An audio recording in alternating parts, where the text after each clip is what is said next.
As we look at the INFJ, remember that they are learners who are part of the valuing pair, intuition plus feeling. So NFs tend to really approach life and work in a warm and enthusiastic manner, and they like to focus on ideas and possibilities, particularly possibilities for other people. The INFJ really like to be able to make connections with ideas, relationships, and material possessions. They want to create patterns and understand things. They need to know what motivates people and are very insightful. They're conscientious and committed to values. They will develop a clear vision about how to serve the common good, and they're going to live by that vision. They're organized and decisive. Only 1.5% of the entire population is an INFJ. They're very rare. They like to use as their strengths imagination, a sense of purpose, creativity, an ability to get things done, and they really enjoy developing human resources. INFJs trust their visions. They're compassionate, insightful, and they quietly exert influence. They enjoy working alone in a compatible small group and using their inspiration for growth and development for those around them. They contribute to an organization by providing future-oriented insights, especially when associated with human needs. They're going to follow through on all of their commitments, and they work with integrity and consistency. They need long periods of solitude and concentration, but they will come up with creative ideas.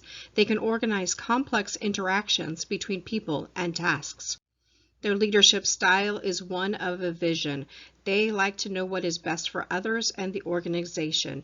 They are going to win cooperation rather than demand it, and they're going to use a quiet, intense, persistent course of action in order to achieve strategic objectives.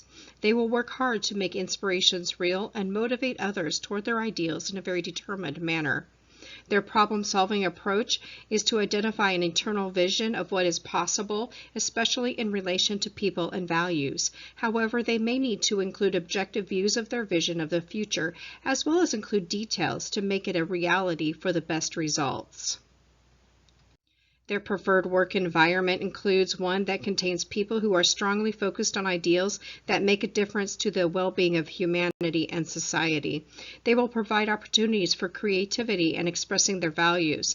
They need harmony and consideration, smooth-running processes which are respectful of people's needs. They need to be rewarded for their personal insight, as well as having quiet for time and space for reflection. They tend to be very organized and planful.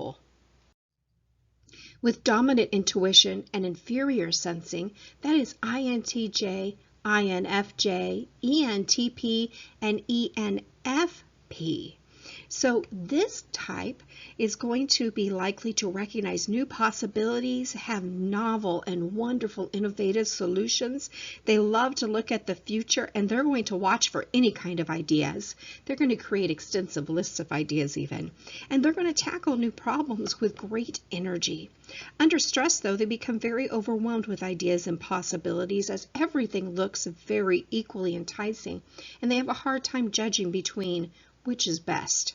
They get obsessed with unimportant details, and they become preoccupied with one irrelevant fact, and they're going to keep rehearsing that one fact, making it represent the entire part of their life. They overindulge in sensory pursuits, meaning that sometimes they will overeat, they will overdrink, watch too much TV, and even exercise too much. Some potential setbacks for an INFJ include that they find that their ideas tend to be overlooked and even underestimated. They also may not be very forthright or really upfront with their criticism. They're reluctant to intrude upon others, and for this reason, they keep too much to themselves. They also may operate with a single-minded concentration for what they believe is the best for the future. There are some ways in which they can develop. They need to develop some political savvy and assertiveness, especially when presenting their ideas and recognizing how an organization works. They need to learn to give constructive feedback to others in a very timely way, and they need to solicit feedback and get suggestions for themselves. At times, they may need to be relaxed and more open to a present situation.